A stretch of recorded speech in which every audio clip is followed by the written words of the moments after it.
Hello my friends, welcome or welcome back to my channel. I'm Kelly and today I'm going to be doing the America the Beautiful tag. This tag was created by Old American Spirit and Tales with Tay, and I was tagged by Morgan's Endless Bookshelf. They and myself are all doing Red, White, and June together this month, and in addition, the people that I have not already mentioned are Candlewick Library, Bethany Brings Books, and In Search of Wonder. So feel free to check out any of our channels for more information about Red, White, and June, and let's just get right into the prompts. So the first prompt is In God We Trust, a Christian fiction book. And I'm going to say The Princess by Lori Wick for this. This is a very sweet story about a prince who sadly has lost his wife. And he needs an heir, so he needs to get married. And he just trusts his parents to trust the Lord in finding a right person for him. And so it's an arranged marriage, but will they click? Will they get along? And this was explored in the book. I really enjoyed it. A little predictable at times. I read this when I was a teenager, so it's really old, but I enjoyed it. All right, next, Oh Glory, a book that elicits strong emotion. I won't tell you what emotion because I don't want to spoil it, but my children had a very strong reaction to Pax. This is a book by Sarah Pennypacker, and the illustrator was John Klassen. And it's a book about a little boy whose father goes off to war and will not let him take his pet fox with him when he goes to his grandfather's house. And so this is their journey back to each other. All right, the next one, Superpower, main character with unique ability or a big epic book. Now, the protagonist in this book, Tessa, has a very unique power. I will not spoil you by telling you what it is, but this is the first book in the Infernal Devices series by Cassandra Clare, The Clockwork Angel. I will tell you the third book in this series has a cracked door scene, so not really completely open door or anything like that, just to warn you, but this is the only series where I really loved the love triangle a lot, and the epilogue in the third book is just beautiful. I will say Cassandra Clare has gone extremely open door for the YAs that she is writing for, so use caution if you are careful of your content in that area. The next book is The American Dream, a book with a great family. Now this is a found family situation that I'm going to be telling you about, and the book is Counting by Sevens. It is by Holly Goldberg Sloan. And it is a book about a little girl who is like in middle school, and she has lost her parents suddenly.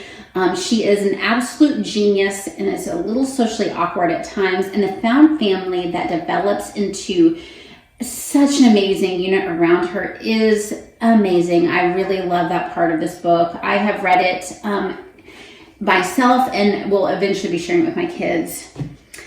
Then, a Pledge of Allegiance, a book or a series that you're loyal to.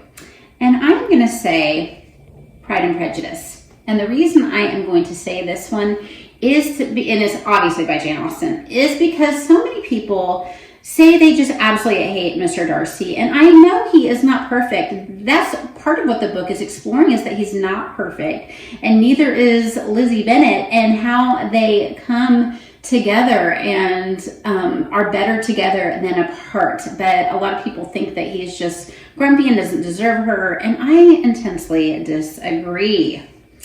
All right, I went out of order. One Republic should have been before this, and this is the book with political intrigue. And I'm going to say the first book in the Far Sears trilogy by Robin Hobb, The Assassin's Apprentice. This whole series actually has a lot of political intrigue. It is a fantasy series. I really think that the political intrigue is one of the most interesting parts of it. Isn't it amazing how great political intrigue is in a book and how terrible it is in real life? But I will pop that up on the screen because I don't have a hard copy of that one. And then, Oh, Say Can You See, a book that surprised you or gave you chills at the end.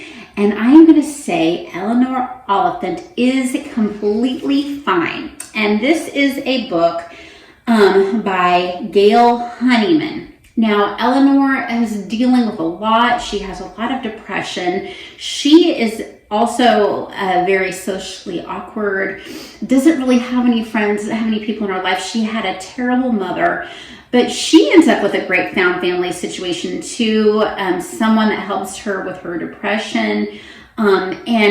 But there is just something at the end that just like, woo, slapped me in the face and gave me chills. I would definitely look up content warnings for this book, since it does deal with depression and someone that is having some very negative thoughts. So definitely look those content warnings up if you are currently in a season of your life where you are dealing with such a thing.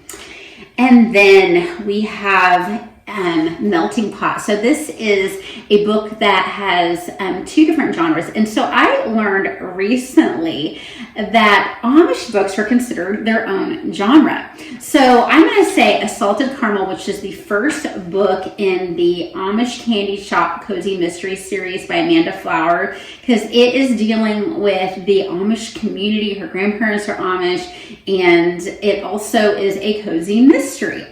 And then next, Secret Six, a book with espionage. Now, I have never read any of these books, and I'm saying these because my dad had loved these spy books, the Nick Carter books, and no author was ever attributed to this series. I'm sure it was like different authors for each one. So if you have ever read any Nick Carter books, please tell me how they are. I do not own any of them, and I would love to know if they are worth checking out. And so the last prompt is a Westward Expansion, and that would be tagging people. And so I'm going to tag two people. I'm going to tag Alyssa's Faith and Courtney Reeds. So I hope you guys have a great June. Let me know if you're participating in Red, White, and June. Let me know your favorite thing about, if you're not American, your country. If you're American, tell me your favorite thing about the United States of America. But I would love to know what your favorite thing is about the country that you live in and why you feel patriotic. And I hope you guys read a lot. Thanks a lot. Bye-bye.